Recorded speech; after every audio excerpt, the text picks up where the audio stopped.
Hello everyone. Hello and welcome to UGC NET economics. तो जैसा आप सभी को थंबनेल देख के जो है पता चल ही गया होगा, आज हम किसके क्लास लेने वाले हैं। आज जो है हम यूनियन बजट के बारे में पढ़ेंगे। यूनियन बजट 2024-25 उसकी की हाइलाइट्स, मतलब की फीचर्स, उसमें कौन कौन सी चीज़ें हाईलाइटेड हैं जो कि निर्मला सीतारमण के द्वारा कल ही जो है पार्लियामेंट में पेश किया गया था। ठीक है, तो वन बाय वन सारी चीज़ें हम आज के इस सेशन में पढ़ने वाले हैं। तो आगे बढ़ने के पहले हम जो है यूनियन बजट क्या है उसे पहले समझ लेते हैं, फिर उनकी जो की फीचर्स की जो एक पीडीएफ आई थी उसको फिर हम आगे चल के डिस्कस करेंगे। क्लियर है? पहले देख लेते हैं यूनियन बजट क्या है। ठीक है, the union budget of India also referred to as annual financial statement in article 112 of the Indian Constitution। तो इंडियन कॉन्स्टिट्यूशन के अकॉर्डिंग आर्टिकल 112 में मेंशन है कि यूनियन बजट ऑफ इंडिया क्या है, एक फाइनेंशियल एनुअल फाइनेंशियल स्टेटमेंट है। ठीक है, जिसके अंदर कौन कौन सी चीजें रिकॉर्ड होती हैं, रेवेन्यूज, एक्सपेंडिचर। ठीक है, और ये किसके द्वारा सेट की जाती हैं, मिनिस्ट्री ऑफ फाइनेंस के द्वारा। तो कॉन्स्टिट्यूशन की आर्टिकल, इंडियन कॉन्स्टिट्यूशन के आर्टिकल 112 में यूनियन बजट को पेश किया जाता है पार्लियामेंट के अंदर। ठीक है, और इसको क्या बोलते हैं, एनुअल बजट भी बोलते हैं of Republic India. Republic India की इसको एनुअल बजट, मतलब हर साल जो है बजट पार्लियामेंट में पेश की जाएगी, किसके द्वारा, मिनिस्ट्री ऑफ फाइनेंस। अर्थ अर्थ मतलब यहाँ पे आप अर्थ मंत्रालय भी बोल सकते हैं, आप वित्त मंत्रालय बोल सकते हो। उसके अंदर अभी कौन है फाइनेंस मिनिस्टर, हमारे निर्मला सीतारमण। तो उनके द्वारा जो है कल बजट पेश की गई थी हमारे पार्लियामेंट के सेशन में। ठीक है, यहाँ पे देखिए एक होता है डिपार्टमेंट ऑफ रेवेन्यू और एक होता है डिपार्टमेंट ऑफ एक्सपेंडिचर। तो इन दोनों के अलग अलग फंक्शंस होते हैं, उसको पहले हम समझेंगे।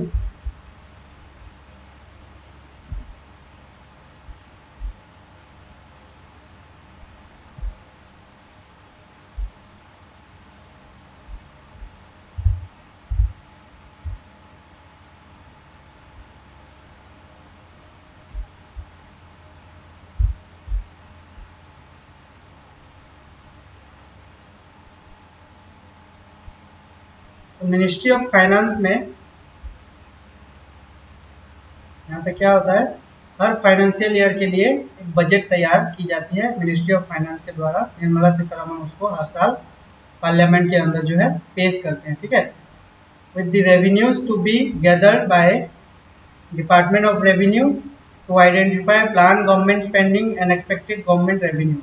तो आगे चल के कहाँ कहाँ से गवर्नमेंट को जो है रेवेन्यू जनरेट होने वाली है और क्या क्या प्लान स्पेंडिंग है गवर्नमेंट की, वहाँ कहाँ कहाँ खर्चे होने वाले हैं, उसको आइडेंटिफाई करने के लिए डिपार्टमेंट ऑफ रेवेन्यू क्या कलेक्ट करते हैं, रेवेन्यू कलेक्ट करते हैं। ठीक है, the expenditure gathered by department of expenditure, और डिपार्टमेंट ऑफ एक्सपेंडिचर क्या गैदर करते हैं, एक्सपेंडिचर कलेक्ट करते हैं, जिसके तहत वो क्या करते हैं, department of expenditure of the public sector to forecast economic conditions in compliance with government policies.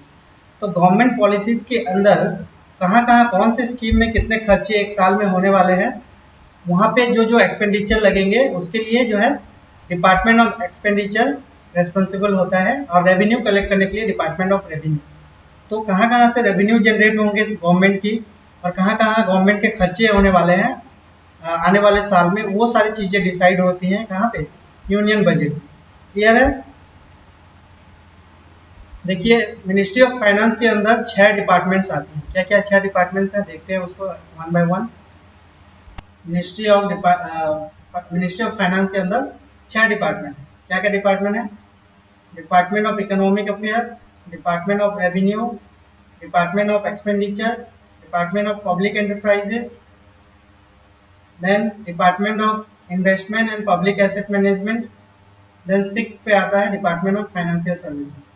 तो economic, department of economic affair के अंदर जो है ये रेस्पॉन्सिबल है बजट को बनाने में और उसको पार्लियामेंट के अंदर पेश करने। ठीक है, तो बजट कौन से डिपार्टमेंट के अंदर आता है, बोलने से क्या बोलोगे आप, department of economic affair under ministry of finance, ठीक है। और इसी के अकॉर्डिंग यहाँ पे जो बजट डिसाइड होगी उसके अकॉर्डिंग कहाँ से रेवेन्यू कलेक्ट होने वाला है, कहाँ पे एक्सपेंडिचर लगने वाला है, और डिपार्टमेंट ऑफ रेवेन्यू डिसाइड करेगा और डिपार्टमेंट ऑफ एक्सपेंडिचर को डिसाइड करेंगे, ठीक है। तो मेन ये 3 डिपार्टमेंट आप यहाँ पे अभी ध्यान रखिए, बाकी चीजें अभी उतने काम के नहीं है हमारे लिए ये बजट पॉइंट ऑफ व्यू से। तो हम आगे बढ़ते हैं, ठीक है। देन यहाँ पे बजट पे बढ़ने से पहले कुछ टर्म्स जो है उसको आप अच्छे से समझ लो, फिर हम बजट के ऊपर फोकस करेंगे, ठीक है। In a government budget the 3 categories of expenditure and received numbers are budget estimates, revised estimate and actual estimates। तो budget estimate, revise estimate and actuals क्या है उसको अच्छे से समझ लेते हैं पहले। देखिए यहाँ पे budget estimate, these are the initial amounts allocated to ministries, departments or and sectors, ministries, departments, sectors and schemes during the union budget। जब यूनियन बजट डिसाइड होता है तो अलग अलग मिनिस्ट्रीज, डिपार्टमेंट और सेक्टर्स को जो है बजट एलोकेट होते हैं, मतलब फंड एलोकेट होते हैं, और उसके अंदर ये बजट एस्टिमेट्स को हम काउंट करके, मतलब किस किस मिनिस्ट्री के अंदर, किसकी कौन से डिपार्टमेंट के अंदर, कौन से सेक्टर और स्कीम के अंदर कितने खर्च होने वाले हैं, वहाँ पे बजट एस्टिमेट के अंदर उनको अलर्ट किए जाते हैं फंड, ठीक है, during the union budget. They are projections और एक्सपेक्टेशन। ये क्या है? प्रोजेक्शंस है, मतलब हम प्रोजेक्ट करते हैं और एक्सपेक्टेशंस करके चलते हैं कि इतने इतने खर्च इस डिपार्टमेंट या इस मिनिस्ट्री के अंदर होने वाले। Not to be exact, not to be the exact amount, ये एग्जैक्ट अमाउंट नहीं होते, बस हम एक एक्सपेक्टेशंस लेके चलते हैं, प्रोजेक्शन लेके चलते हैं कि इतने खर्च यहाँ पे होने वाले हैं। And needed when work begins, तो कितने खर्च होने वाले हैं काम शुरू होने से पहले, ये बजट एस्टिमेट्स के अंदर डिसाइड होता है। Clear? Then revised estimate, these are calculated after a mid year survey। ये कब कैलकुलेट होते हैं? मिड ईयर सर्वे के दौरान, मतलब साल के बीचों बीच, सेकेंड क्वार्टर, जैसे कि आप 31 टू 1 अप्रैल हमारा जो फाइनेंशियल ईयर होता है, तो सेकेंड क्वार्टर मतलब कि अगस्त या अक्टूबर, अगस्त सितंबर के महीने में ये जो है सेकेंड मिड ईयर में हमारा जो है रिवाइज एस्टिमेट कैलकुलेट होता है। That takes into account how much of allocated fund have been used and how much is left। तो जितने allocated fund है उसमें से कितना खर्च हो गया और कितना हमें खर्च करना अभी बाकी है, वो सारी चीजें रिवाइज एस्टिमेट के अंदर आप जो है कैलकुलेट करते हैं। And what activities have been plan, और आगे कौन कौन सी एक्टिविटीज जो है प्लान हुई हैं और कितने खर्चे और आगे चल के होने वाले हैं, वो रिवाइज एस्टिमेट से पता चलता है। Revise estimates are based on changes in economic scenarios और एक्चुअल इकोनॉमिक एक्टिविटीज। तो ये किस पे बेस्ड है? अभी करंट सिनेरियो क्या होने वाला है और क्या क्या चेंजेस आप एक्चुअली कर रहे हो, एक्चुअल इकोनॉमिक एक्टिविटीज क्या क्या रह रही हैं, उसके अकॉर्डिंग जो है रिवाइज एस्टिमेट को आप कैलकुलेट करते हो और बताते हो कि कितना खर्च हो गया और कितना आगे खर्च होने वाला है। तो ये मिड ईयर में कैलकुलेट होता है। क्लियर है? Revise estimate, budget estimate. Then आते हैं एक्चुअल्स में। एक्चुअल्स में क्या होता है? These are the actual amounts extended by the government to sector concern. तो जिस जिस सेक्टर में जितने अमाउंट एक्सटेंड किए जाने हैं वो एक्चुअली कब पता चलता है? जब खर्च एक्चुअल में देखने को मिलता है at the end of the financial year। They are recorded in the accounting authorities book as audited by Controller and Auditor General of India।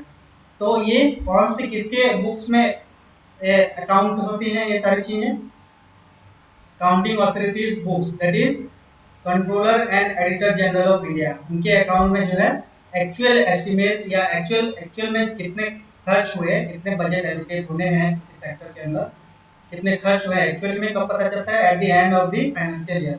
तो वो चीजें कंट्रोलर एंड ऑडिटर जनरल के अकाउंट में मेंशन होती हैं। क्लियर है? तो यहाँ से आपको पता लग गया होगा budget estimate, revise estimate and actual estimate हम किस चीज को कहते हैं। अब हम बढ़ेंगे उस पीडीएफ की ओर जहाँ पे कि निर्मला सीतारमण ने अपने हाइलाइट्स दिए थे, की फीचर्स जिसमें हाइलाइटेड हैं, ठीक है।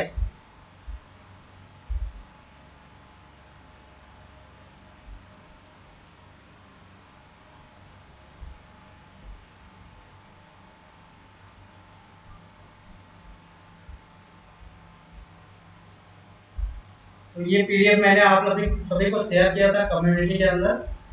गवर्नमेंट ऑफ इंडिया ऑथेंटिकेटेड ये की फीचर्स है बजट के 2024-25, ठीक है। इसके अंदर क्या क्या हाइलाइट्स हैं देखिए, यहाँ पे ministry of finance budget division लिखा गया है जुलाई 2024। तो मेन फोकस, मेन थीम्स क्या क्या होने वाली है यहाँ पे हम आज इस सेशन में डिस्कस करेंगे, ठीक है। Road map for our pursuit of Viksit Bharat. तो रोड मैप क्या थी विकसित भारत के लिए, देखिए यहाँ पे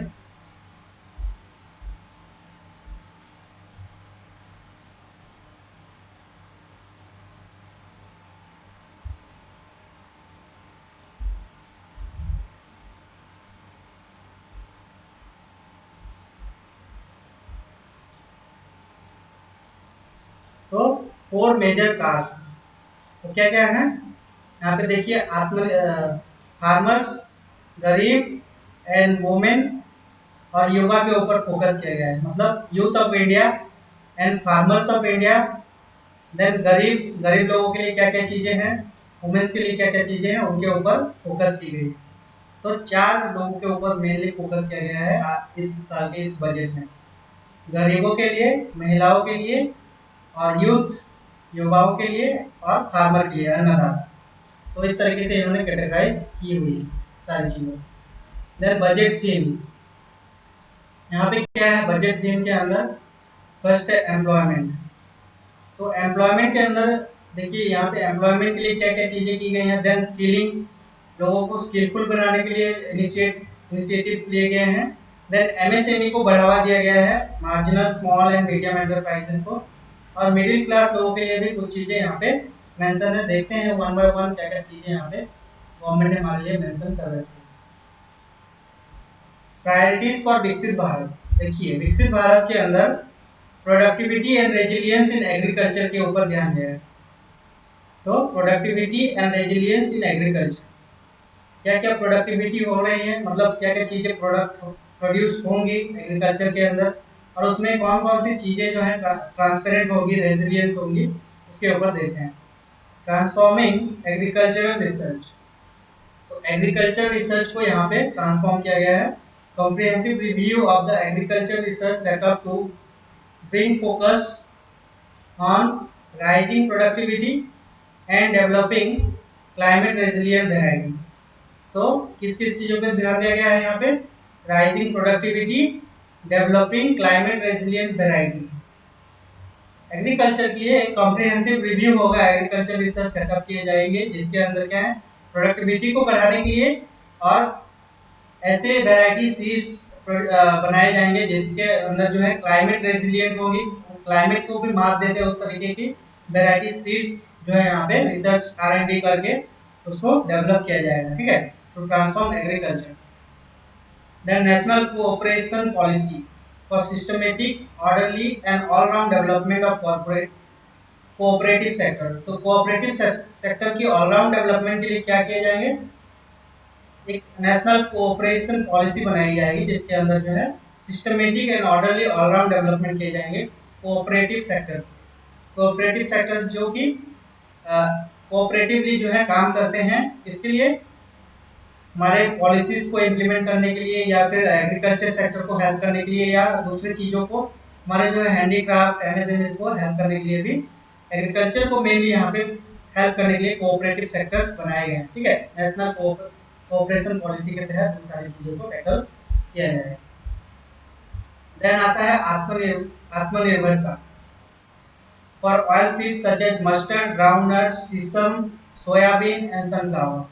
इन सब के लिए आत्मनिर्भरता मतलब हमारे देश के अंदर ही इतने सीड्स, ऑयल सीड्स जो है प्रोड्यूस किए जाएंगे जो कि हमारे खुद के लिए तो सफिशिएंट होंगे ही, प्लस हम दूसरे देशों को भी एक्सपोर्ट कर पाए, उतनी हमारे पास जो है स्टॉक जनरेट की जाएंगी।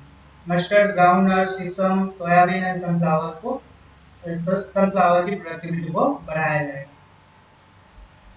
ये एग्रीकल्चर के अंदर की जा रही है, ठीक है। जैसे कि हमने अन्नदाता के लिए बारे में क्या होंगे वो पढ़ रहे हैं हम अभी। महिलाओं के लिए, युवाओं के लिए और एम्प्लॉयमेंट के लिए, जॉब सेक्टर के लिए क्या क्या चीजें होंगी वो सारी चीजें हम अभी इसके अंदर देखेंगे। विकसित भारत के अंदर ये सारी चीजें इनिशिएट की गई।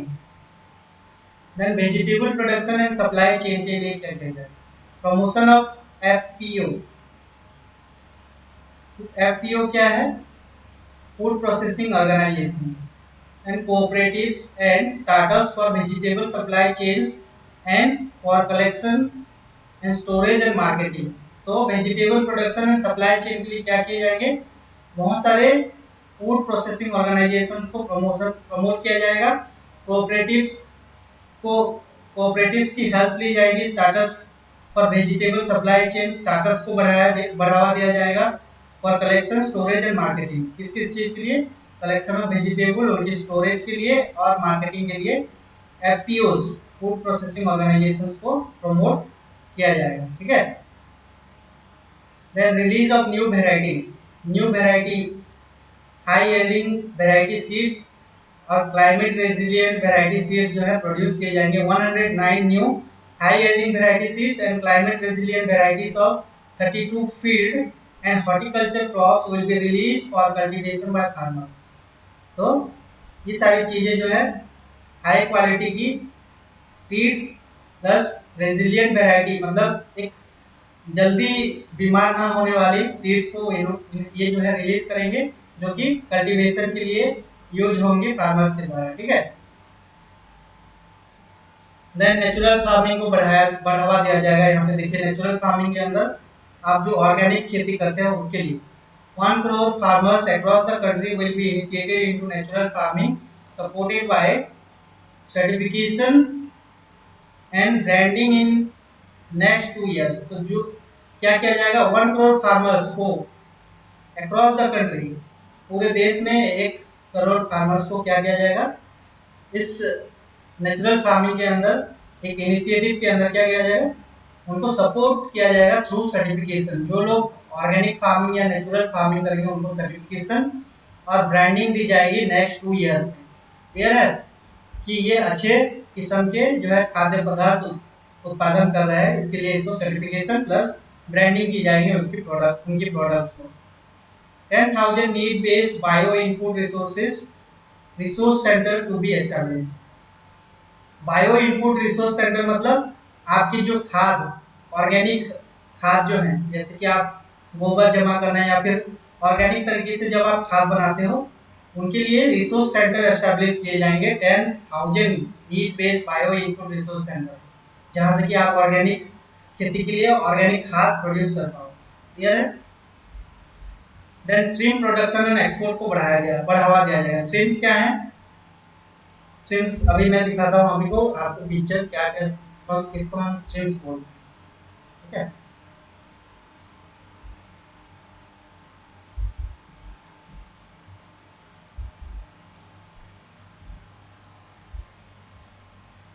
यहाँ पे देखिए स्ट्रीम्स, ये रेड वाला जो आप देखने को आपको मिल रहा है इसको हम स्ट्रीम्स बोलते हैं, और ये होते हैं प्राउंस। तो इसकी प्रोडक्शन को जो है गवर्नमेंट प्रमोट कर रहा है, और इसको हम वर्ल्ड में भी एक्सपोर्ट करने वाले हैं। हमारे देश में जितना चाहिए सफिशिएंट प्रोडक्शन होगा, प्लस वर्ल्ड में भी एक्सपोर्ट करने के लिए स्ट्रीम्स को हम यहाँ पे प्रमोट कर रहे हैं। ठीक है। तो यहाँ पे क्या बोला गया, स्ट्रीम्स प्रोडक्शन, यहाँ पे स्ट्रीम्स प्रोडक्शन एंड एक्सपोर्ट्स के ऊपर ध्यान दिया जाएगा।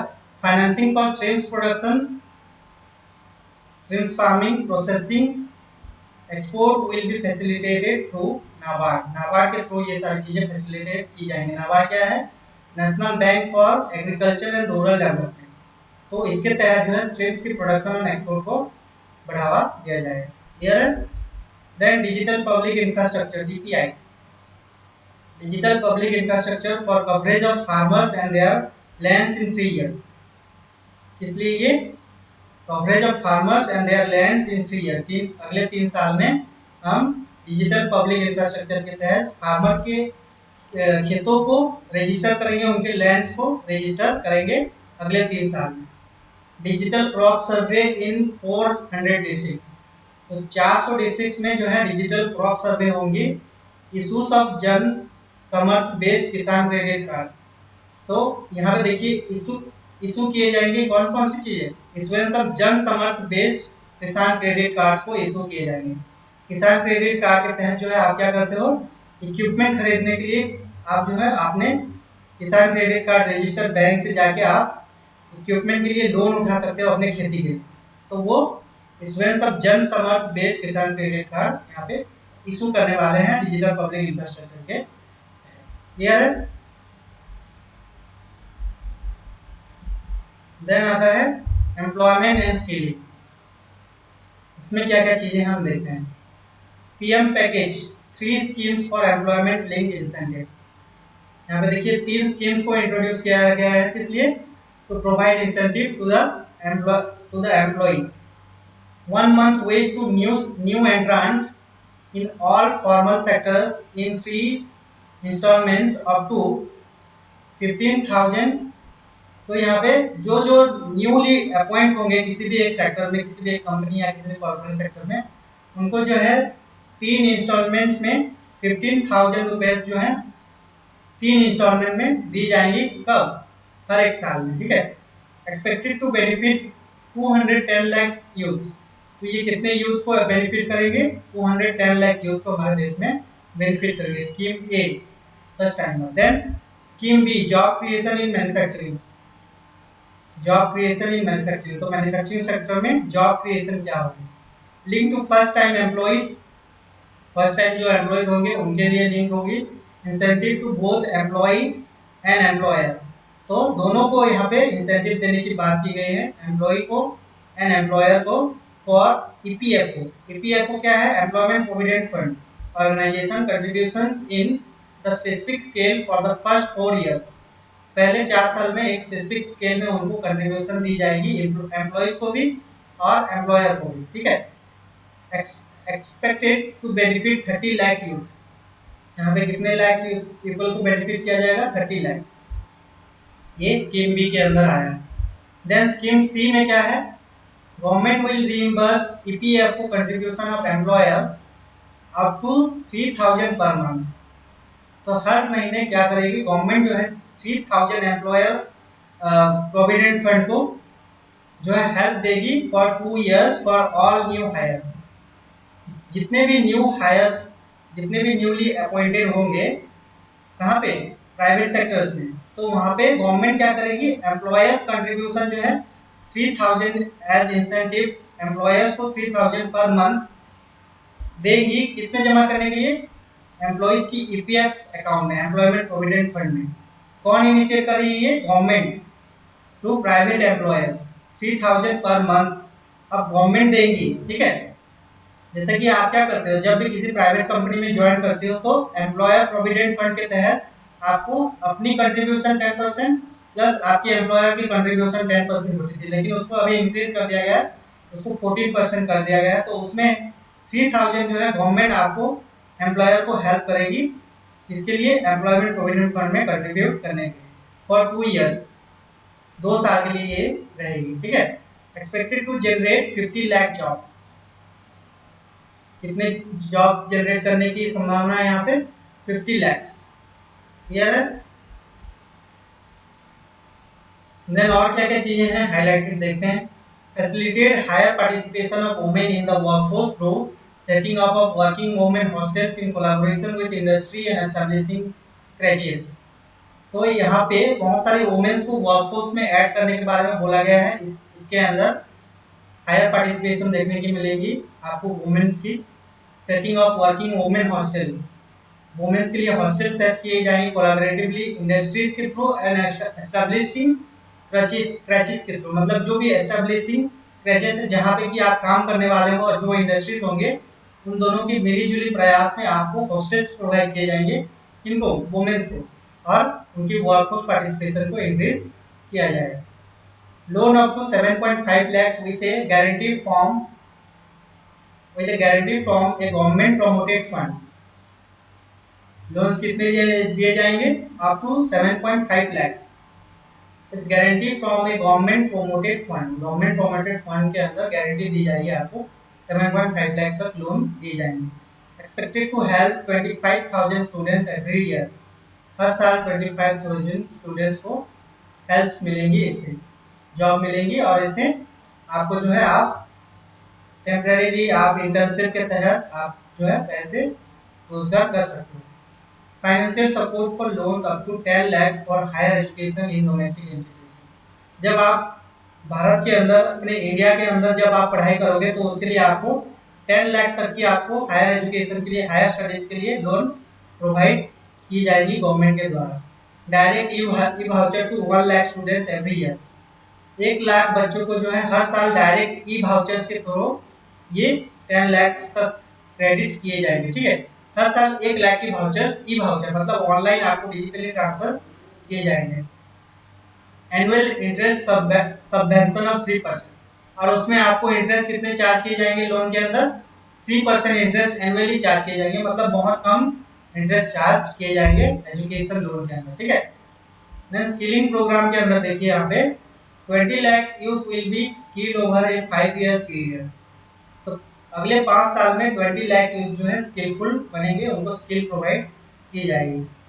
1000 industrial training institute will be upgraded in hub and spoke. कितने इंडस्ट्रीज को एस्टैब्लिश किए जाएंगे, अपग्रेड किए जाएंगे?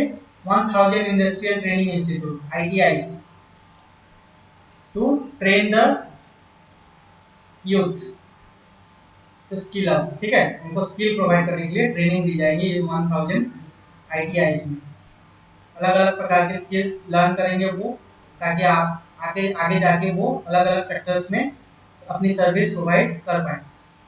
Course content and design align as per skill needs of the industries. तो कोर्स कंटेंट डिजाइन किए जाएंगे align as per skill needs of industries. Industries में काम करने के लिए जो स्किल की जरूरत होगी उसी स्किल को बेस करके कोर्स कंटेंट डिजाइन किए जाएंगे और आपको प्रोवाइड किए जाएंगे स्किलिंग प्रोग्राम के अंदर। क्लियर है? देन प्रायोरिटीज फॉर विकसित भारत। यहाँ पे आप देखते हैं inclusive human resource and development and social justice. Inclusive human resource development and social justice के अंदर पहले आता है पूर्वोदय, विकास भी और विरासत भी। क्या है इसके अंदर? Plan for endowment rich states in eastern part covering Bihar, Jharkhand, West Bengal, Orissa, Andhra Pradesh for generation of economic opportunities to attain Viksit Bharat. तो हमारे जो है हेरिटेज साइट्स जहाँ पे की रिसोर्सेज फुल ऑफ, आपको फुल फ्लैश देखने को जहाँ पे मिलती है ईस्टर्न पार्ट्स में, जहाँ पे कि कौन कौन से स्टेट्स कवर होते हैं यहाँ पे। एंडाउमेंट रिच मतलब क्या? जहाँ पे सफिशिएंट मात्रा में जो है रिसोर्सेज भरपूर मात्रा में देखने को मिलती है। कौन कौन से स्टेट्स हैं ईस्टर्न जोन में? ईस्टर्न पार्ट्स में बिहार, झारखंड, वेस्ट बंगाल, उड़ीसा, आंध्र प्रदेश में हम क्या करेंगे? Economic opportunities to attain Viksit Bharat यहाँ पे जनरेट किए जाएंगे इकोनॉमिक अपॉर्चुनिटीज को। मतलब वहाँ पे एंडाउमेंट रिच एनवायरनमेंट है, जहाँ पे रिसोर्सेज ज्यादा है, वहाँ पे फैक्ट्रीज या इंडस्ट्रीज को सेटअप किए जाएंगे, जिसके अंदर जो है लोगों को एम्प्लॉयमेंट मिलेगी और हमारे विकसित भारत की जो मोदी जी की जो सपना है उसको यहाँ इसके अंदर जो है फुलफिल किया जाएगा। मतलब हमारे विरासत में हमारे पास जो भी है उसको विरासत भी और विकास भी बोला गया है। ठीक है, विरासत में हमें जो चीजें मिली हैं उसको लेके हम हमारे विकास की ओर बढ़ेंगे। प्रबोधय के अंदर, ये पूर्वोदय के अंदर ये सारी चीजें इनिशिएट की गई। Clear? Then allocation of more than 3 lakh crore for schemes benefiting women and girls. तो 3 लाख करोड़ जो है, जो जो स्कीम्स वुमेन्स एंड गर्ल्स की बेनिफिट के लिए काम कर रहे हैं उसके अंदर 3 लाख करोड़ जो है फंड एलोकेशन हुई है। क्लियर है? प्रधानमंत्री जनजातीय उन्नत ग्राम अभियान के तहत improving the socio economic conditions of tribal communities. Tribal communities की सोशियो इकोनॉमिक कंडीशंस को इम्प्रूव करने के लिए covering 63,000 villages benefiting 5 crore tribal people. तो कितने विलेजेस को कवर किए गए हैं इसके अंदर? 63,000 विलेजेस को कवर किए गए हैं, जिसमें कि कितने लोग बेनिफिटेड होने वाले हैं? 5 करोड़ ट्राइबल पीपल जो है बेनिफिटेड होने वाले हैं इसके तहत। इसमें क्या इंप्रूव किया जाएगा? सोशियो इकोनॉमिक कंडीशंस को इंप्रूव की जाएंगी ट्राइबल कम्युनिटीज, और उससे 5 करोड़ ट्राइबल पीपल को बेनिफिट्स मिलेंगी। कितने विलेज कवर होंगे? 63,000 विलेज। ये याद रखिएगा, ये क्वेश्चंस में आ सकते हैं, मतलब आपको कहीं से भी बजट से क्वेश्चन आ सकते हैं, बजट अच्छे से पढ़ लेना जरूर। ठीक है। More than 100 branches of India Post Payment Bank will be set up in north east region. North east region मतलब हिमाचल प्रदेश से लेके आपके अरुणाचल प्रदेश तक, मेघालय तक, ये सारी चीजें आपको India post payment bank setup की जाएंगी। 100 ब्रांचेस, ठीक है, जिसके तहत जो है आपको बैंकिंग सुविधाएं जो है प्रोवाइड की जाएंगी। आंध्र प्रदेश रीऑर्गेनाइजेशन एक्ट, इसके तहत क्या है देखते हैं। Financial support of 15,000 crore will be arranged in financial year 2024 22-25, ठीक है। तो कितने फाइनेंशियल सपोर्ट दी जा रही है आंध्र प्रदेश को? 15,000 करोड़ की फाइनेंशियल सपोर्ट दी जा रही है। किस लिए? To reorganise. कौन कौन सी चीजें वहां पे रीऑर्गेनाइज करनी है? कंप्लीशन ऑफ पोलवराम, यहाँ पे पोलवराम इरिगेशन प्रोजेक्ट, इसको कंप्लीट करने के लिए 15,000 crore. Ensuring food security of the nation, देश की जो है हमारे फूड सिक्योरिटी को एंश्योर करने के लिए और इरिगेशन प्रोजेक्ट को फंड करने के लिए 15,000 करोड़ आंध्र प्रदेश गवर्नमेंट को प्रोवाइड की जाएगी। Essential infrastructure such as water, power, railways, roads in Kopparthy node. Kopparthy बोल के वहां पे एक जोन है जहाँ पे की जो water, power supply, railways and roads की इंफ्रास्ट्रक्चर को डेवलप किए जाएंगे on the Visakhapatnam Chennai industrial corridor. तो विशाखापट्टनम से लेके चेन्नई तक की इंडस्ट्रियल कॉरिडोर में ये इंफ्रास्ट्रक्चरल डेवलपमेंट की जाएंगी, ठीक है। Orvakal Orvakal node on Hyderabad Bengaluru industrial corridor, दो नोड्स हैं, एक है कप्पलथी नोड, एक है ओरवकल नोड। ये दोनों नोड्स को डेवलप करने के लिए, इंफ्रास्ट्रक्चर डेवलपमेंट के लिए 15,000 करोड़ आंध्र प्रदेश गवर्नमेंट को एलोकेट किए गए हैं सेंट्रल फाइनेंस मिनिस्टर के बजट के तहत, ठीक है। क्लियर है यहाँ तक? देन मैन्युफैक्चरिंग एंड सर्विसेज के अंदर क्या क्या चीजें देखने को मिलती हैं, देखते हैं बजट के अंदर। मैन्युफैक्चरिंग एंड सर्विस सेक्टर के अंदर देखिए, credit guarantee scheme for MSMEs in manufacturing sector. Manufacturing sector के अंदर marginal small and medium enterprises को क्रेडिट गारंटीड क्रेडिट प्रोवाइड करने की सुविधा यहाँ पे की गई है।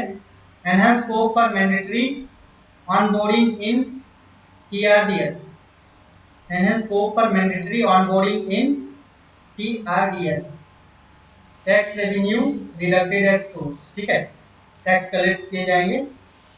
टीडीएस भी इसको बोल देते हैं आपका फॉर्म में, टैक्स डिडक्टेड एट सोर्स। तो मैंडेटरी टैक्स डिडक्शन आपके किए जाएंगे कहाँ पे? इन मैन्युफैक्चरिंग सेक्टर्स में।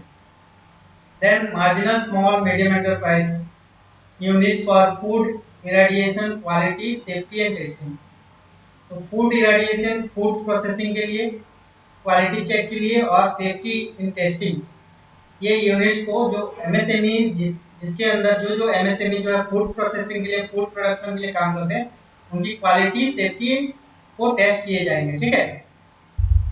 देन आता है new assessment models for MSME credit. New assessment model को इंट्रोड्यूस किए जाएंगे for providing credit to marginal small and medium enterprise. Mudra loans के अंदर जो है the limit enhanced to 20 lakh from the current 10 lakh under Tarun category. यहाँ पे तीन कैटेगरी थी, क्या क्या थी? शिशु, उसको देखते हैं मुद्रा योजना के अंदर क्या क्या तीन कैटेगरीज हैं। यहाँ पे देखिए, पहले आता है क्या? शिशु। शिशु के अंदर क्या होता था? लोन्स अप टू 50,000 स्टार्टअप्स को प्रोवाइड किए जाते थे for the first time entrepreneurs को जो है, जो स्टार्टअप क्रिएट करने वाले हैं, उनको 50,000 तक की लोन प्रोवाइड की जाती थी शिशु के अंदर। देन किशोर, शिशु, किशोर एंड तरुण। किशोर के अंदर लोन फ्रॉम 50,000 टू 5 लाख तक उनको प्रोवाइड किए जाते थे। एंड तरुण के अंदर 5 टू 10 लाख प्रोवाइड किए जाते थे, जिसको एक्सटेंड करके अभी कितना कर दिया गया? 20 लाख तक लोन्स प्रोवाइड की जा सकती हैं, ठीक है। तो इसी को उसने एक्सटेंड किया है तरुण के अंदर। Businessman loans amount to be used for business expansion. Businessman को हेल्प करने के लिए 20 लाख तक इसको इम्प्रूव कर दिया गया। क्लियर है?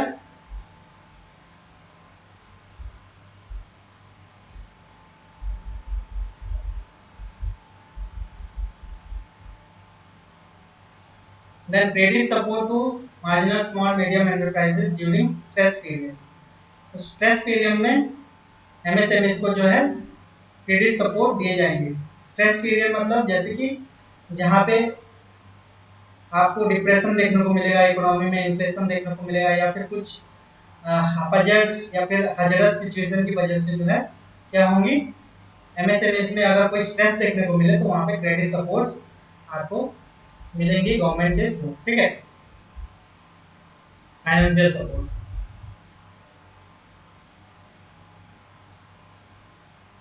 12 industrial parks under the national industrial corridor development programme. National industrial corridor development programme के अंदर 12 इंडस्ट्रियल पार्क सेटअप किए जाएंगे। Rental housing with dormitory type accommodation of for industrial workers in PPP model, मतलब public private partnership के अंदर rental housing with dormitory type. Dormitory type मतलब workers के लिए, इंडस्ट्रियल वर्कर्स के लिए डॉर्मेटरी टाइप रेंटल हाउसिंग की व्यवस्था की जाएगी, जिसमें जब दिन में वो वर्कर्स काम करेंगे और रात में इन डॉर्मेटरी टाइप रेंटल हाउस में वो रेस्ट करेंगे। ठीक है, with VGF support. VGF support में यहाँ पे देखिए क्या है, VGF सपोर्ट आपको समझाने के लिए यहाँ पे एक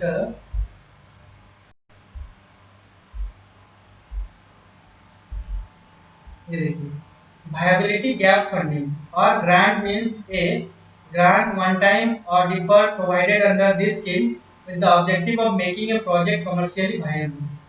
तो VGF क्या है, वायबिलिटी गैप फंडिंग, मतलब आपकी जो है वायबिलिटी, आपकी जो जितनी प्रोडक्टिविटी है उसके लिए जो भी लैग होगी फंडिंग की, जो भी कमी होगी उस कमी को पूरी किए जाएंगे, ताकि आपकी जो है कमर्शियल प्रोडक्टिविटी इंप्रूव हो सको, आपकी जो है कमर्शियल वायबिलिटी, आपकी जो है प्रोडक्शन करने की कैपेसिटी को एनहांस करने के लिए वायबिलिटी गैप फंडिंग की जाएगी, मतलब एक्स्ट्रा फंडिंग आपको दी जाएगी उसके लिए। क्लियर है?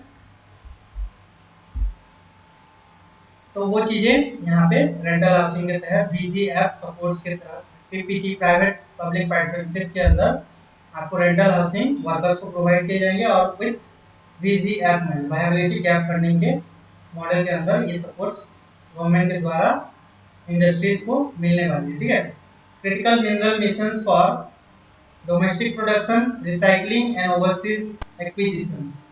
तो क्रिटिकल मिनरल मिशंस मतलब जो भी मिनरल्स मिलने वाले हैं domestically production and recycling minerals, जितने मिनरल्स है उसको रिसाइकलिंग करने के लिए, ओवरसीज एक्विजिशन के लिए हमें जो है एक मिशन लॉन्च किया गवर्नमेंट ने, जिसके तहत डोमेस्टिक प्रोडक्शन को बढ़ावा दी जाएगी मिनरल्स। ठीक है, strengthening of the tribunal and affiliate tribunal to sweet of insolvency resolution and additional tribunal to be established. ये हमारे लिए अपने काम के लिए, इसको अभी के लिए हम छोड़ सकते हैं। ठीक है, देन इंटर्नशिप अपॉर्चुनिटीज देखिए, schemes for providing internship, schemes for providing internship opportunity in 500 top companies to 1 crore youth in 5 years। अगले 5 साल में 500 टॉप कंपनीज में 1 crore यूथ को जो है इंटर्नशिप की अपॉर्चुनिटी मिलने वाली है। अलाउंस ऑफ 5000 पर मंथ, कितने अलाउंस मिलेंगी, 5000 उनको पर मंथ इंटर्नशिप के तहत मिलेंगी, along with a one time assistance of 6000 through the CSR funds।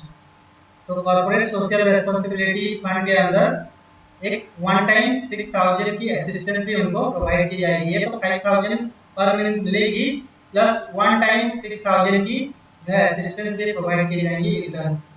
Clear है? प्रायोरिटीज फॉर विकसित भारत, ये भी देखिए यहाँ पे अर्बन डेवलपमेंट के वो जोर दिया गया है, इसमें क्या क्या चीजें आ रही हैं देखना।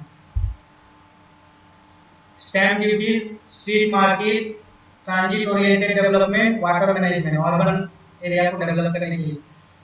स्टैम्प ड्यूटी में देखिए, encouraging states to lower stamp duties for properties purchase by women. Women के द्वारा जो प्रॉपर्टी परचेज की जाएंगी उसमें स्टैम्प ड्यूटी जो है स्टेट गवर्नमेंट के द्वारा लोअर होंगी बोल के बोला गया है urban area. Street markets, envisioning a scheme to develop 100 quickly hits or street food hubs in selected cities। तो यहाँ पे क्या किया जा रहे हैं, स्कीम्स को एनविजन किए जाएंगे to develop 100 quickly hits, weekly hearts, sorry. तो यहाँ पे 100 दिन में क्या मतलब 100 वीक्स में 100 वीकली हार्ट्स होंगे यहाँ पे। कहाँ पे? हर स्ट्रीट मार्केट में, मतलब अर्बन एरिया में जो स्ट्रीट मार्केट है उसको अब क्या किया जाएगा, एक स्कीम के तहत जो है क्या किए जाएंगे, 100 वीकली हार्ट्स डेवलप किए जाएंगे और स्ट्रीट फूड हब इन सिलेक्टेड सिटीज। तो कुछ सिलेक्टेड सिटीज में 100 वीकली हार्ट्स होंगे, मतलब सप्ताह में एक बार बाजार बैठेंगे जिसके तहत जो है स्ट्रीट फूड्स को बेचे जाएंगे, ठीक है। ये सिलेक्टेड सिटीज में हार्ट्स बनाए जाएंगे, क्लियर है। उसके तहत आप स्ट्रीट फूड्स को या फिर स्ट्रीट मार्केटिंग, वहाँ पे स्ट्रीट वेंडर्स को चीजें बेचने के लिए अलाउ किए जाएंगे। Then transit oriented development, transit oriented development plans for 40 large cities with a population above 30 lakh. Transit oriented development plans for 40 large cities, कितने सिटीज के लिए? 40 लार्ज सिटीज के लिए with a population above 30 lakh. 30 lakh के अबव जिस city में population होगी वहाँ पे ट्रांजिट ओरिएंटेड डेवलपमेंट प्लान्स किए जाएंगे। ट्रांजिट ओरिएंटेड डेवलपमेंट प्लान मतलब आपकी जो है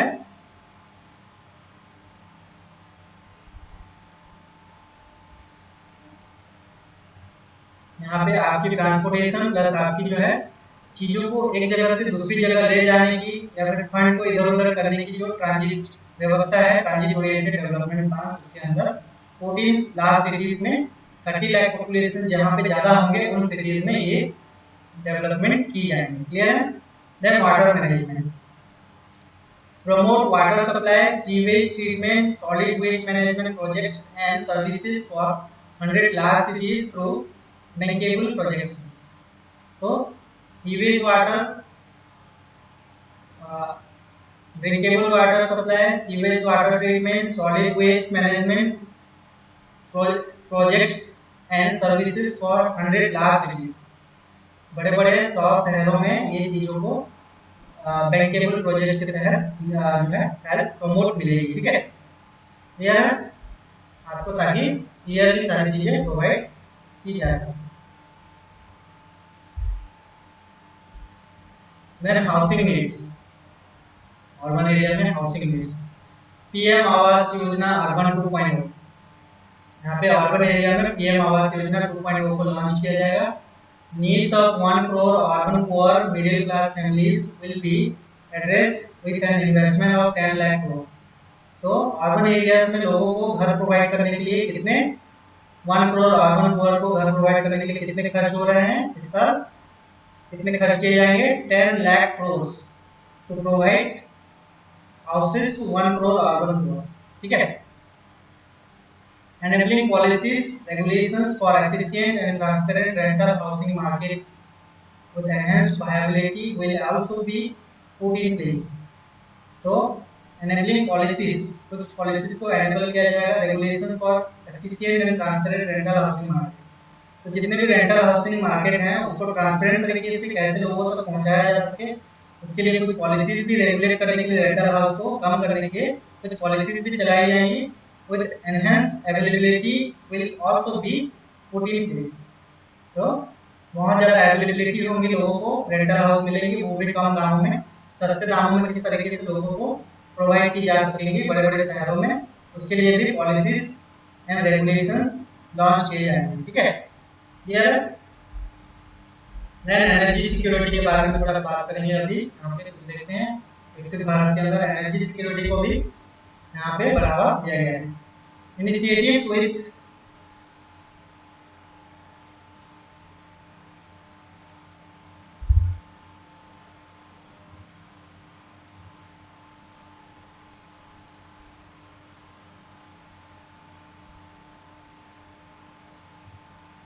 initiatives with private sector in nuclear energy, setting up Bharat small reactors. तो यहाँ पे भारत स्मॉल रिएक्टर्स को सेटअप किए जाएंगे। Research and development of Bharat small modular reactor and newer technologies for nuclear energy. Nuclear energies के लिए research and development of Bharat small modular reactor and newer technologies for nuclear energies यहाँ पे provide मतलब initiate किए गए हैं। Small reactors, then energy audit हो गया, financial support for shifting of micro small industries to cleaner forms of energy. तो micro small industries को clear form of energy provide करने के लिए financial support micro small industries के तहत shift किए गए, फाइनेंशियल सपोर्ट को शिफ्ट किया गया, ठीक है। Facilitate investment grade energy audit in 60 cluster, next phase expand to 100 cluster. तो 60 क्लस्टर में पहले इन्वेस्टमेंट ग्रेड एनर्जी ऑडिट होंगी, देन 100 क्लस्टर में इसको एक्सपांड किया जाएगा। Pump storage policy for electricity storage, facilitation of smooth integration of growing share of renewable energy।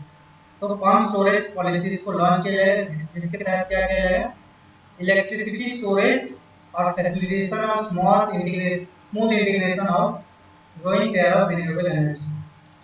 तो renewable energy की ग्रोइंग शेयर्स को स्टोर करने के लिए और स्मूथ फैसिलिटेशन के लिए क्या किया जाएगा, पंप स्टोरेज पॉलिसी लॉन्च की जाएगी, ठीक है। AUSC thermal power plant, a joint venture between national thermal power corporation NTPC and भेल, भारत हेवी इलेक्ट्रॉनिक लिमिटेड, ठीक है। Bharat heavy electronic limited will set up a full scale 800 megawatt commercial plant. तो ये commercial plant को setup करेंगे 800 megawatt की, जहाँ पे एनर्जी प्रोड्यूस हो जाती है, ठीक है। ये है यहाँ तक। आगे बढ़ते हैं, क्या क्या चीजें देखने को मिलती हैं, देखते हैं।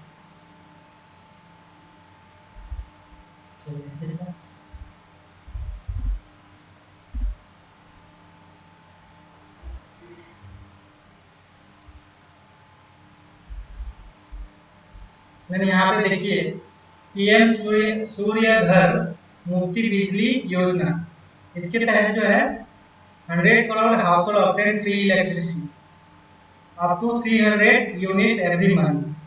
हर महीने 300 यूनिट्स तक फ्री इलेक्ट्रिसिटी प्रोवाइड किए जाएंगे। जो लोग जो है पीएम सूर्य घर मुफ्त बिजली योजना के तहत अप्लाई करके सोलर पैनल इंस्टॉल करेंगे अपने घर में या फिर अपने खेतों में। तो 1.28 करोड़ रजिस्ट्रेशन हो चुके हैं, 14 लाख एप्लीकेशन सो फार अभी तक देखने को मिले हैं, ठीक है। तो इसके तहत क्या होगी, आपको जो है ये सोलर पैनल अपने घर में या अपने खेत में लगवाने के लिए जो कॉस्ट आएगा, उस कॉस्ट की 60% आपको गवर्नमेंट प्रोवाइड करेगी एंड आपको जो है अपने से 40% इसमें कॉस्ट इनकर करना पड़ेगा इस सोलर पैनल को इंस्टॉल करने के लिए। उसके बाद जो है आपको 300 यूनिट्स की इलेक्ट्रिसिटी जो है फ्रीली उपलब्ध हो पाएगी। क्लियर? नए इंफ्रास्ट्रक्चर डेवलपमेंट के लिए गवर्नमेंट क्या कर रही है, देखते हैं। प्रोविजन ऑफ 11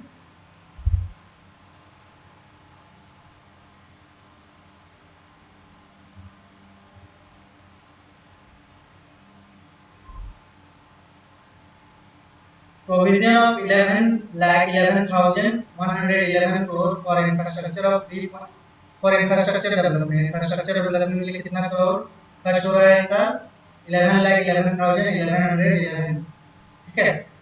ये कितना है? 3.4% ऑफ जीडीपी का 3.4%। 1.5 lakh crore to states as long term interest free loans to support resource allocation। तो 1.4 lakh crore स्टेट्स को प्रोवाइड किए जाएंगे और long term interest free loans, ये क्या होंगे? Long term interest free loans होंगे, सपोर्ट किए जाएंगे, सपोर्ट रिसोर्स एलोकेशन, तो सपोर्ट रिसोर्स एलोकेशन स्टेट्स को 1.5 लाख करोड़ तक इंटरेस्ट फ्री लोन दिए जाएंगे। फेज 4 ऑफ प्रधानमंत्री ग्राम सड़क योजना will be launched to provide all weather connectivity to 25,000 rural habitation। तो ऑल वेदर कनेक्टिविटी जैसे कि रूरल एरियाज में कनेक्टिविटी को स्ट्रॉन्ग करने के लिए जहां जहां भी रोड रास्ते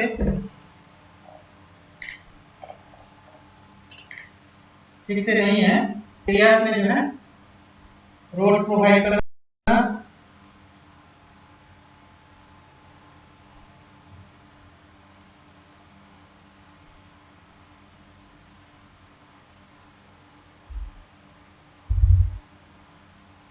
फेज IV ऑफ प्रधानमंत्री ग्राम सड़क योजना will be launched to provide all weather connectivity to 25,000 rural habitats. तो गांव में जहाँ जहाँ भी सड़कें नहीं बनी अभी तक, अच्छी से कनेक्टिविटी नहीं है, या फिर बारिश के मौसम में जहाँ पे सड़कों की कनेक्शन जो है टूट जाते हैं, उन एरियाज में 25,000 रूरल हैबिटेशंस को बेस्ट कनेक्टिविटी प्रोवाइड की जाएगी हर वेदर में, क्रिटिकल वेदर्स में, ठीक है। खराब मौसम में भी रास्ते अब अच्छे बनेंगे, ठीक है। इरिगेशन एंड फ्लड मिटिगेशन, तो इरिगेशन एंड फ्लड मिटिगेशन के लिए क्या किया गया, गवर्नमेंट के द्वारा क्या इनिशिएट किया गया, financial support for projects with estimated cost of 11,500 crore such as Kosimechi Intra-State Link and 20 other ongoing new schemes को क्या किया जाएगा, फाइनेंशियल सपोर्ट दिए जाएंगे, ठीक है। इसलिए इंट्रा स्टेट लिंक को बिल्ड करेंगे। Then assistance for flood management and related projects in Assam, Sikkim and Uttarakhand. Flood management के लिए आसाम, सिक्किम एंड उत्तराखंड के फ्लड मैनेजमेंट के लिए फाइनेंशियल असिस्टेंस प्रोवाइड की जाएंगी। Then assistance for reconstruction and rehabilitation in Himachal Pradesh. Himachal Pradesh में भी आए दिन बरसात के दिनों में लैंडस्लाइड्स होती रहती हैं और क्लाउड बर्स्ट देखने को मिलते हैं, तो उसके तहत जो है रिकंस्ट्रक्शन एंड रिहैबिलिटेशन के लिए जो भी फाइनेंशियल असिस्टेंस की जरूरत पड़ेगी वो सेंट्रल गवर्नमेंट के द्वारा हिमाचल स्टेट गवर्नमेंट को प्रोवाइड किए जाएंगे, क्लियर। देन टूरिज्म के लिए क्या किया जाएगा, यहाँ पे देखिए, development of Vishnupad temple corridor and Mahabodhi temple corridor model on Kashi Vishwanath temple corridor. तो इन मॉडल को डेवलप करने के लिए फंडिंग जो है की जाएगी टूरिज्म सेक्टर को डेवलप करने। Comprehensive development initiative for Rajgir will be undertaken which hold religious significance। तो comprehensive development की जाएगी कौन सी जगह पे, initiative for Rajgir will be undertaken which holds religious significance, जो कि religious significance होल्ड करता है हिंदू, बुद्धिस्ट एंड जैन धर्म की, ठीक है, राजगीर, उसको डेवलप किए जाएंगे। The development of Nalanda as a tourist center besides reviving Nalanda University to its glorious stature। तो नालंदा यूनिवर्सिटी जैसे कि आप सभी को पता है एशियन यूनिवर्सिटी है हमारे इंडिया में, बिहार में सिचुएशन है, ठीक है। तो बिहार के अंदर इस नालंदा यूनिवर्सिटी की जो है डेवलपमेंट को के ऊपर ध्यान दिया जाएगा और यूनिवर्सिटीज को भी रिवाइव किया जाएगा, ठीक है। वहाँ पे टीचिंग लर्निंग प्रोसेस को भी रिवाइव करके उसकी ग्लोरी को इम्प्रूव किया जाएगा, ठीक है। क्लियर है यहाँ पर।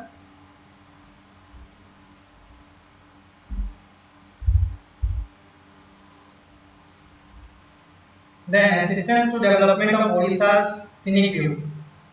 उड़ीसा की scenic beauty को डेवलप करने के लिए भी फाइनेंशियल असिस्टेंस दी जाएगी, जैसे कि temples, monuments, craftsmanship, wildlife sanctuaries, natural landscapes, pristine beaches, making it an ultimate tourism destination। तो tourism destinations को बढ़ाने के लिए ये सारी चीजें डेवलप की जाएंगी। Then innovation, research and development, R&D and innovation के तहत क्या क्या इनिशिएटिव लिए गए हैं गवर्नमेंट के द्वारा, देखें। ऑपरेशनलाइजेशन ऑफ द अनुसंधान नेशनल रिसर्च फंड, एक अनुसंधान नेशनल रिसर्च फंड है जिसको ऑपरेशनलाइज किया जाएगा for basic research and prototype development. तो जिस किसी भी चीज के ऊपर रिसर्च करनी है या फिर एक प्रोटोटाइप डेवलप करनी है, जैसे कि मान लीजिए आपको एक नई चीजें कुछ तैयार करनी है, एक रोबोट मान लीजिए बनानी है, उसका एक प्रोटोटाइप डेवलप करने के लिए जो भी खर्च होंगे इस नेशनल रिसर्च फंड के तहत आपको प्रोवाइड किए जाएंगे, उसके रिसर्च के जितने भी कॉस्ट आएंगे वो वहां से बियर किए जाएंगे। Then private sector driven research innovation at commercial scale with a financial pool of 1 lakh crore। तो प्राइवेट सेक्टर ड्रिवन रिसर्च होंगी, इनोवेशंस एट कमर्शियल स्केल भी होंगी with a financial pool of 1 lakh crore, 1 lakh crore तक की सपोर्ट प्राइवेट सेक्टर्स को भी दिए जाएंगे, ठीक है। स्पेस इकोनॉमी को भी यहाँ पे बढ़ावा दिया जाएगा, जैसे कि a venture capital fund of 1000 crore is to be set up। Clear है? नेक्स्ट जनरेशन रिफॉर्म्स, हमारे आने वाले जनरेशन के लिए क्या क्या रिफॉर्म्स होंगे देखिए। Rural and urban land related actions, तो रूरल एंड अर्बन एरिया में लैंड रिलेटेड एक्शंस क्या होंगे? Unique land parcel identification number और भू आधार फॉर ऑल लैंड्स, तो हर लैंड होल्डर के लिए भू आधार होंगे और एक unique land parcel identification number बनाया जाएगा, ठीक है। Survey of map and subdivision as per current ownership, एक बार फिर से सर्वे की जाएगी, मैपिंग की जाएगी and subdivision as per current ownership, अभी इसके पास कितना लैंड है उसके तहत एक सर्वे की जाएगी और उसको रिकॉर्ड किया जाएगा। Linkage to the farmer registries, तो फार्मर की जो रजिस्ट्रीज हैं उसको डिजिटली लिंक किया जाएगा, ठीक है, उनके आधार के तहत। Land records in urban areas will be digitised with GIS mapping, geographic information survey के तहत आपकी जो है लैंड रिकॉर्ड्स को डिजिटाइज किया जाएगा, ठीक है। डिजिटाइजेशन ऑफ कैडस्ट्रल मैप्स, जो मैप जो भी चीजें आपके लैंड को टच करके गुजरेंगी उन सारी चीजों को डिजिटाइज किया जाएगा, जैसे रोड, रेलवेज या फिर अलग अलग चीजें आपको आपके लैंड के आसपास से गुजरती हैं, तो उसको डिजिटाइजेशन के थ्रू रिकॉर्ड किया जाएगा, ठीक है। एस्टेब्लिशमेंट ऑफ लैंड रजिस्ट्री को एस्टेब्लिश किया जाएगा, ठीक है, यहाँ पे आपके लैंड रिकॉर्ड्स देखने को मिलेंगे।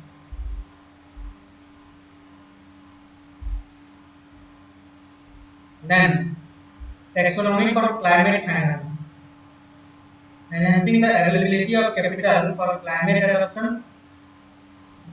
mitigation related investment, तो कैपिटल की अवेलेबिलिटी को एनहांस किया जाएगा, किस लिए? फॉर क्लाइमेट एडप्शन, क्लाइमेट की सिचुएशन को एडप्ट करने के लिए, जो भी क्लाइमेटिक कंडीशंस होंगी, ड्रॉट, फ्लड, उन सारी चीजों को, एंड मिटिगेशन रिलेटेड इन्वेस्टमेंट, उन ड्रॉट, फ्लड या फिर जो भी चीजें नेचुरल हजार जो भी चीजें होंगी नेचुरल डिजास्टर, तो उसको मिटिगेट करने के लिए इन्वेस्ट किए जाएंगे, ठीक है, क्लाइमेट फाइनेंस के द्वारा, ठीक है। Then FDI, foreign direct investment and overseas investment, overseas investment मतलब दूसरे देशों से इन्वेस्टमेंट, फॉरेन डायरेक्ट इन्वेस्टमेंट भी हम बोलते हैं। And simplified to facilitate FDIs and promote opportunities for using Indian rupees as a currency for overseas investment, तो FDI simplified किए जाएंगे, इसलिए उसको इंडियन रुपीस में उसको इन्वेस्ट करने के लिए फॉर ओवरसीज इन्वेस्टमेंट, ठीक है। Simplified to facilitate FDI foreign direct investment and promote opportunity for using Indian rupees as a currency for overseas investment, तो ओवरसीज इन्वेस्टमेंट या ओवरसीज ट्रेड या फिर इंटरनेशनल ट्रेड को फंड करने के लिए इंडियन रुपीस को करेंसी के रूप में यूज किया जाएगा, क्लियर है। Then NPS Vatsalya, a plan for contribution by parents and guardians for minors, तो अपने बच्चों के लिए पेरेंट्स और गार्डियंस के द्वारा एक एनपीएस वात्सल्य के तहत एक प्लान कंट्रीब्यूशन, कुछ पैसे जो है जमा करने की एक प्रावधान या फिर सुविधा यहाँ पे गवर्नमेंट के द्वारा इनिशिएट किया गया है, जिसके तहत आप माइनर्स के लिए कुछ पैसे जमा कर सकते हो। ये 18 साल तक उनके लिए आप पैसे इकट्ठे करोगे और फिर 18 साल के बाद उस पैसे को निकाल के आप उनके एजुकेशन, उनके शादी या फिर किसी भी चीज के को पढ़ाने के लिए आप उस फंड को यूज कर सकते हो, ठीक है। Improvement of data governance, collection, processing, management of data and statistics, तो डाटा कलेक्शन को भी इंप्रूव करने के लिए डाटा गवर्नेंस को इंप्रूव किया जाएगा, ठीक है। न्यू पेंशन स्कीम के अंदर ए solution that address the relevant issues, protects the common citizens and maintain fiscal prudence will be form, तो कॉमन सिटीजंस के इंटरेस्ट को प्रोटेक्ट करेगा और क्या मेंटेन करेगा? फिस्कल प्रूडेंस मेंटेन करेगा, मतलब एक कॉमन, जैसे कि नेशनल पेंशन स्कीम के अंदर क्या होता है, लोगों को पेंशन प्रोवाइड की जाती है, तो उस स्कीम के अंदर वो कुछ कंट्रीब्यूट करते हैं अपने वर्किंग पीरियड में, ठीक है, उनके वर्किंग एज के टाइम में वो जब वर्क कर पाते हैं तो कुछ कंट्रीब्यूट करेंगे, उस कंट्रीब्यूशन के तहत उनको आगे चल के कोई फाइनेंशियल असुविधा या फिर फिजिकल तरीके से फाइनेंशियली कोई मुसीबतें ना आए उसको टैकल करने के लिए ये एनपीएस सॉल्यूशन क्रिएट किया गया है, ठीक है, तो प्रोटेक्ट देम कॉमन सिटीजन, ठीक है।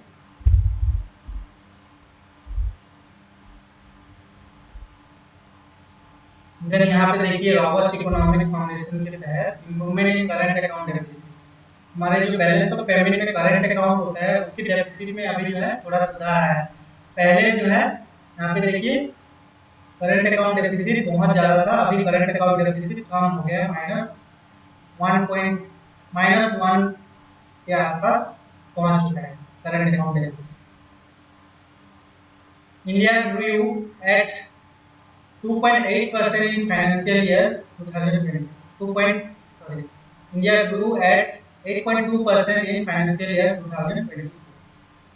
तो 2024 में इंडिया कितना ग्रो किया है in terms of real GDP 8.2%, clear है। तो ये चीजें रियल जीडीपी ग्रोथ कितनी है देखने को मिली है अभी 8.2%, क्लियर है।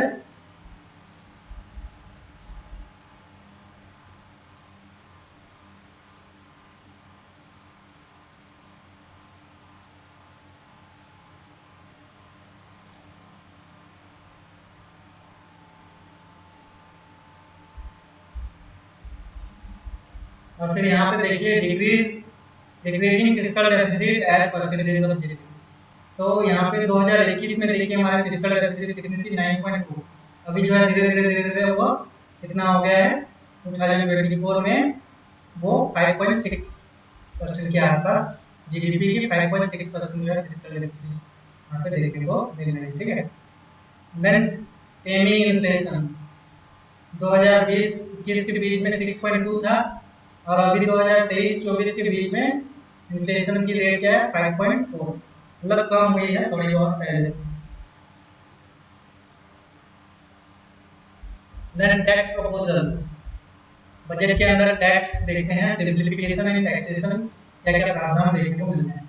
Review of income tax act 1961, simplification of charities और TDS tax deducted at source, charities को सिंप्लीफाई किया गया है, लिटिगेशन एंड अपील्स को थोड़ा स्मूथ किया गया है, डिपेंडिंग द टैक्स ब्रेक्स को थोड़ा सा डिपेंडिंग किया गया है, मतलब टैक्स ब्रेक्स को बढ़ाया गया है, इसके बेसिस पे और टैक्स दिया जा सकता है उसके ऊपर ध्यान दिया गया है, ठीक है। Sector specific custom duty proposal, तो सेक्टर स्पेसिफिक कस्टम ड्यूटी कहाँ पे कितने कस्टम ड्यूटी लगेंगे देखते हैं। Comprehensive review of the rate structure for ease of trade, removal of duty, inversion and reduction of disputes. यहाँ पे देखते हैं चेंजेस इन कस्टम ड्यूटी, क्या क्या चेंजेस देखने को मिली। Fully exempted 3 more cancer medicine from custom duties, तो 3 कैंसर के मेडिसिन को कस्टम ड्यूटी से हटा दिया गया है, जिसको हम बोलते हैं एफोर्डेबल मेडिसिन के तहत ये चीजें की। 3 कैंसर मेडिसिन के ऊपर कस्टम ड्यूटीज नहीं लगने वाली। रिड्यूस बीसीडी, बीसीडी क्या है basic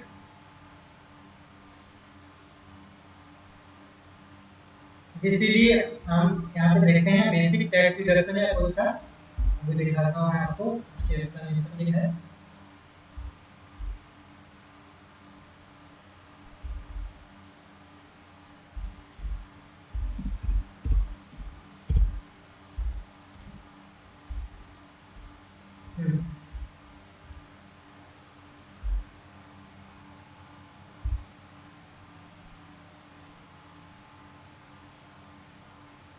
reduce basic custom duty, ठीक है, to 15% on mobile phone and mobile PCBA and charger. तो मोबाइल की एक पीसीबी होती है, मतलब एक सर्किट बॉक्स होता है जिसके ऊपर एंड चार्जर के ऊपर मोबाइल फोन के ऊपर जो है बेसिक कस्टम ड्यूटीज को 15% तक रिड्यूस किया गया है, ठीक है। इसको मोबाइल इंडस्ट्रीज के लिए एक इनिशिएशन बोला जा सकता है। Then reduce custom duty on gold, silver to 6% and platinum to 6.4%. तो ये रिड्यूस किया गया है, 6% रिड्यूस किया गया है गोल्ड एंड सिल्वर के ऊपर, प्लैटिनम के ऊपर 6.4% कस्टम ड्यूटीज को रिड्यूस किया गया है। Reduce basic custom duties on stains and fish feed to 5%। तो श्रिम्प्स और फिश की फीडिंग में 5% बेसिक कस्टम ड्यूटीज को रिड्यूस किया गया है, ठीक है। Enhance competitiveness in marine exports, इसको बोला जाता है, ठीक है। और इसको domestic value addition, exempted more capital goods for manufacturing of solar cell and panels, बहुत सारे कैपिटल गुड्स को एग्जाम किया गया है कस्टम ड्यूटी से for manufacturing solar cells and panels. तो सोलर सेल एंड पैनल्स की मैन्युफैक्चरिंग में जो भी कैपिटल गुड्स लगते हैं उनसे जो है कस्टम ड्यूटीज को हटा दिया गया है। Support energy transition, to support energy transition. Fully exempted custom duties on 25 critical minerals. तो 25 critical minerals में कस्टम ड्यूटीज को फुल्ली एग्जाम कर दिया गया है, हटा दिया गया है।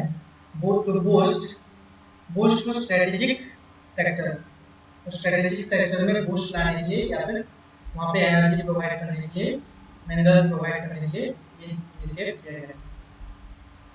Then direct tax proposals देखिए यहाँ पे क्या कहते हैं, to reduce the compliance burden and promote industrial spirit and provide tax relief to citizens। तो क्या क्या किया गया है देखते हैं। डायरेक्ट टैक्स के अंदर क्या क्या चेंजेस किए हैं। Rationalisation of capital gain, short term gains of financial assets to attract 20% tax. Short term gain मतलब आप क्या करते हो, शॉर्ट टर्म गेन के अंदर आप कोई लॉटरी आपको मिलती है या फिर आप किसी ट्रेड किसी स्टॉक्स या शेयर में इन्वेस्ट करके शॉर्ट टर्म में अगर पैसे कमाते हो तो वहाँ पे 20% टैक्स लगेगा, ठीक है। Long term gain on all financial and non financial assets to attract a tax rate of 12.5%। तो आप जब लॉन्ग टर्म में कहीं से अगर पैसा कमा रहे हो फाइनेंशियल एसेट या नॉन फाइनेंशियल एसेट से, तो उसमें 12.5% आपकी जो है टैक्स रेट होने वाला है। Increase in limit of exemption of capital gains on financial assets to 1.2 lakh per year। तो यहाँ पे क्या किया गया है, कैपिटल गेन्स में कैपिटल गेन्स की लिमिट्स को एग्जाम किया गया है, यहाँ पे इंक्रीज किया गया है। कितना है वो, टू 1.25 लाख तक आप पे जो है टैक्स नहीं पड़ेगी, इतना इंक्रीज किया गया। Abolish angel tax for all classes of investors। Angel tax क्या है इसके बारे में थोड़ा सा देख लेते हैं, एक्सप्लेनेशन फिर यहाँ पे वापस आएंगे।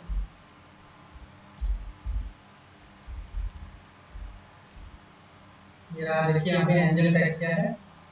Contrary to its name, angel tax is not a tax incentive, it is a provision under section 56(2) clause 7b of Income Tax Act 1961।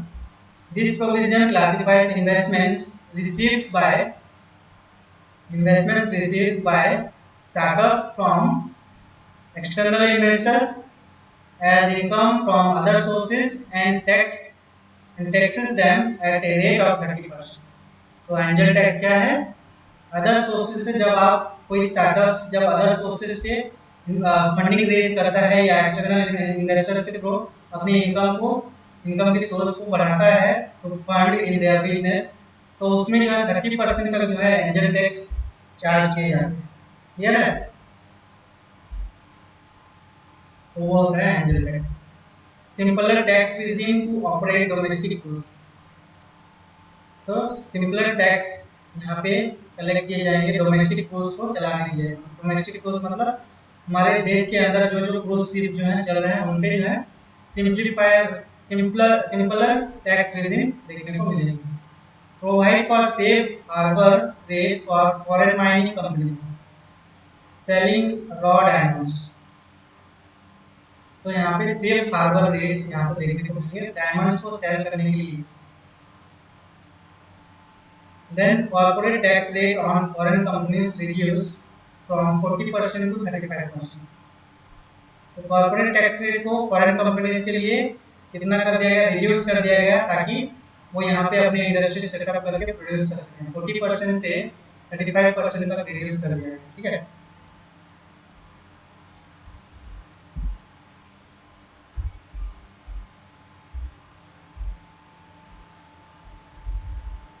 Then simplifying new tax regime,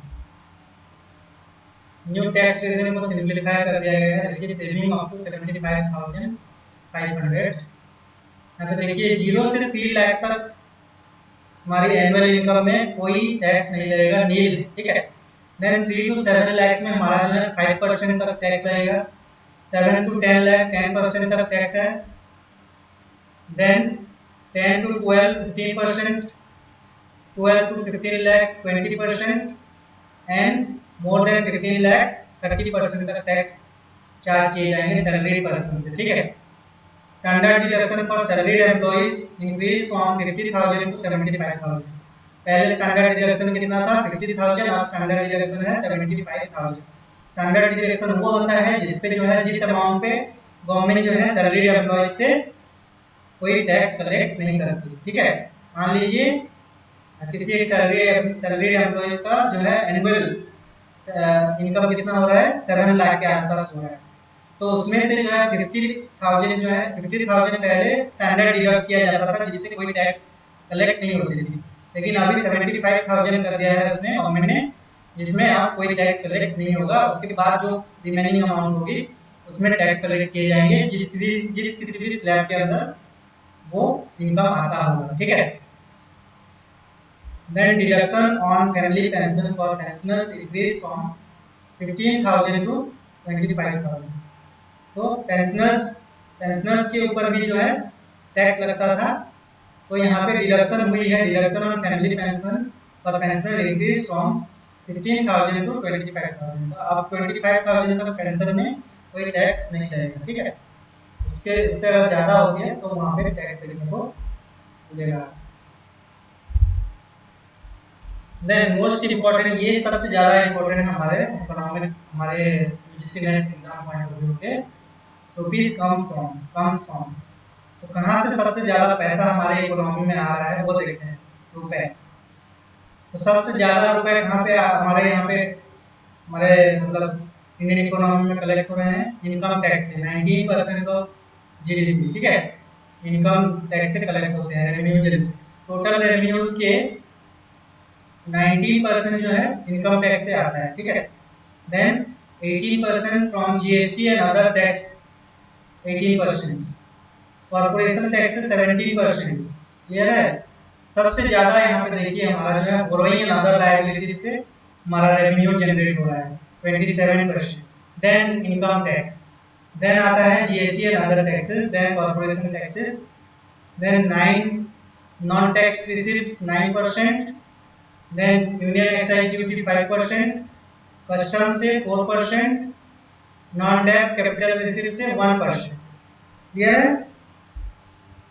तो ये एक बार आप अच्छे से देख लेना इसको, बहुत इंपॉर्टेंट है, एग्जाम में बहुत बार पूछा भी है इसको, सीक्वेंस से अरेंज करने के लिए बोलता है। देन रुपीज पोस्ट, पैसे कहाँ खर्च हो रहे हैं हमारे इंडिया के पैसे। तो सबसे ज्यादा पैसे देखिए जहां से वहाँ पे क्या होती थी, बोरोइंग से ज्यादा पैसे जनरेट हुए हैं। State share of tax and duties यहाँ पे 21%। स्टेट्स को जो शेयर दिए जाते हैं टैक्सेस और ड्यूटीज की, वो सबसे ज्यादा होती है 21% ऑफ टोटल एक्सपेंडिचर, ठीक है। देन 19% इंटरेस्ट पेमेंट में चला जा रहा है हमारे इंडिया का पैसा। देन 16% सेंट्रल सेक्टर स्कीम्स को फंड करने के लिए, एक्सक्लूडिंग कैपिटल आउटले और डिफेंस एंड सब्सिडी। तो सेंट्रल सेक्टर स्कीम को फंड करने के लिए 16% एक्सपेंडिचर हो रहा है, ठीक है।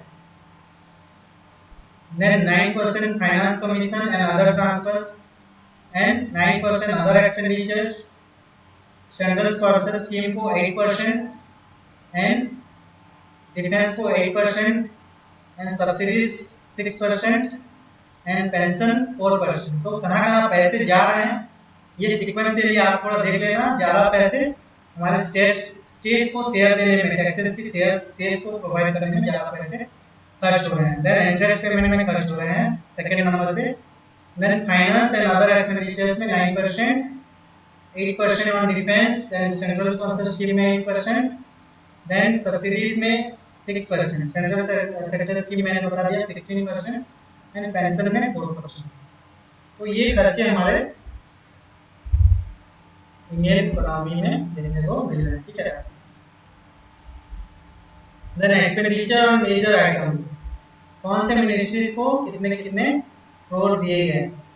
डिफेंस को सबसे ज्यादा पैसे अलॉट किए जा रहे हैं, कितने 4,54,773 crore. Then rural development 2,65,808 crore. Agriculture and allied activities में 1,51,851 करोड़। होम अफेयर्स को 1,50,983 करोड़। क्लियर है। देन एजुकेशन को, एजुकेशन सेक्टर को, एजुकेशन मिनिस्ट्री को हमारा 1,25,638। आईटी एंड टेलीकॉम मिनिस्ट्री को 1,16,342 करोड़। हेल्थ मिनिस्ट्री को 89,287 करोड़ अलर्ट किए गए हैं। देन एनर्जी को प्रोवाइड कितना किया गया है 68,769। सोशल वेलफेयर मिनिस्ट्री को 56,501 करोड़। कमर्स एंड इंडस्ट्रीज को 47,559 करोड़।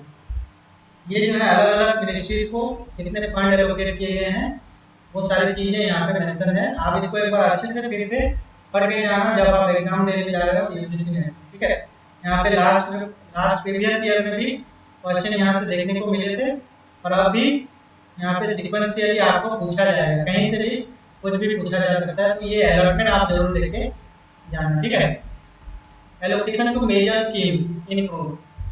तो कौन कौन से मेजर स्कीम्स को कितने फंड प्रोवाइड किए गए। मनरेगा को देखिए 2023-24 बजट एस्टिमेट के अंदर 60,000 करोड़ प्रोवाइड किए गए थे, लेकिन 2024-25 बजट एस्टिमेट के अंदर 86,000 करोड़, मतलब कि लगभग यहाँ पे 26,000 इंक्रीज किया गया है मनरेगा के अंदर।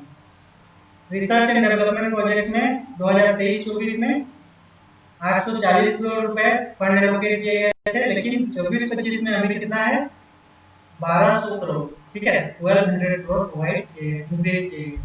न्यूक्लियर पावर प्रोजेक्ट में 2023-24 में 442 करोड़, लेकिन 24-25 में कितना हुआ ये 2228 करोड़, लगभग उसका 5 गुना यहाँ पे इंक्रीज किया गया है। इसके अंदर न्यूक्लियर पावर प्रोजेक्ट को इंक्लूड करेंगे। पीएलआई फार्मास्यूटिकल इंडस्ट्रीज को 23-24 में 1200 करोड़ रुपए एलोकेट किए गए थे, इस बार कितना एलोकेट किया गया है 2143 करोड़ इंक्रीज किया गया है। ठीक है, 2 गुना उसका देखने को मिलेगा। Then development of semiconductor and display manufacturing 3000 2023-24 में एलोकेट किया गया था 3000 करोड़, लेकिन 2024-25 में 6,903 करोड़, मतलब 2 गुना लगभग यहाँ पे देखने को मिल रहा है increase expenditure. Solar power grid installation के लिए 2023-24 में कितने फंड एलोकेट किए गए थे 4,970 करोड़, लेकिन 24-25 में 10,000 करोड़ एलोकेट किए गए हैं। ये याद रखना, ये कहीं से भी क्वेश्चन आ सकता है। ठीक है, देन डायरेक्ट बेनिफिट ट्रांसफर अंदर एलपीजी गैस कनेक्शन। तो एलपीजी गैस कनेक्शन के अंदर डायरेक्ट बेनिफिट ट्रांसफर के तहत 2023-24 में 180 करोड़ फंड एलोकेट किए गए थे, लेकिन 24-25 में ये बढ़ के कितना हो गया 1500 करोड़। ठीक है, lines of credit under idea scheme, ये उतना इंपॉर्टेंट नहीं है, आगे देखते हैं। देन रिसीप्ट्स, रेवेन्यू रिसीप्ट जो है देखिए हमारी जो है जहां से हमारे रेवेन्यू जनरेट होती है रेवेन्यू रिसीप्ट, उसके अंदर देखिए यहाँ पे 23.8 लाख करोड़ से 2022-23 के एक्चुअल एस्टिमेट के हिसाब से यहाँ पे 23.8 लाख करोड़ थी, लेकिन 2024-25 में हमारी रेवेन्यू रिसीप्ट कितनी हुई 31.3 करोड़।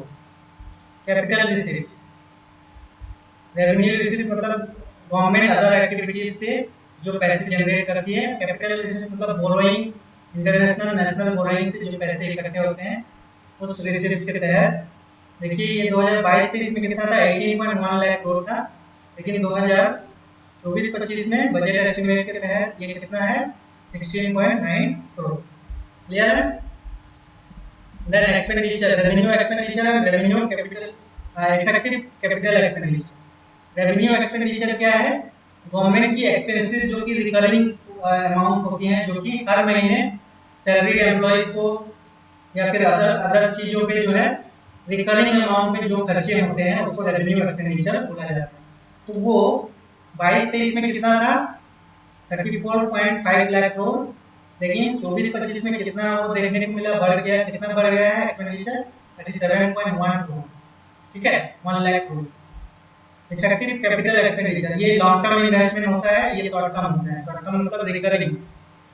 लॉन्ग टर्म में जब गवर्नमेंट कोई एक्सपेंडिचर करती है, कुछ खर्चे करती है, तो यहाँ पे कैलकुलेट होती है effective capital expenditure for out for long term results. ठीक है, तो 2022-23 में ये 10.5 लाख करोड़ था, 2024-25 में ये बढ़ के 15 लाख करोड़ हो गया।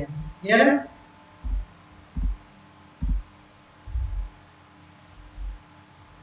तो बस यही था बजट। आज के सेशन में बस इतना ही डिस्कस करना था आप ही के लिए। तो एक बार जरूर से इसको अच्छे से फिर से अपने से पढ़ना। कुछ चीजें और भी हैं जिसको आपको सर्च करके पढ़नी है, ताकि आपको जो है एग्जाम में चल के आगे दिक्कत ना आए। तो अच्छे से आई होप मैंने आप सभी को ये सारी चीजें समझा दी हैं। तो बस इसे कंटिन्यू कीजिएगा और अपने दोस्तों के साथ शेयर कीजिएगा, ताकि उन तक भी ये चीजें पहुंच सके और वो भी अच्छे से इसको एक बार समझ सके। तो थैंक यू, आज के लिए बस इतना ही। लाइक शेयर सब्सक्राइब जरूर करिए, नहीं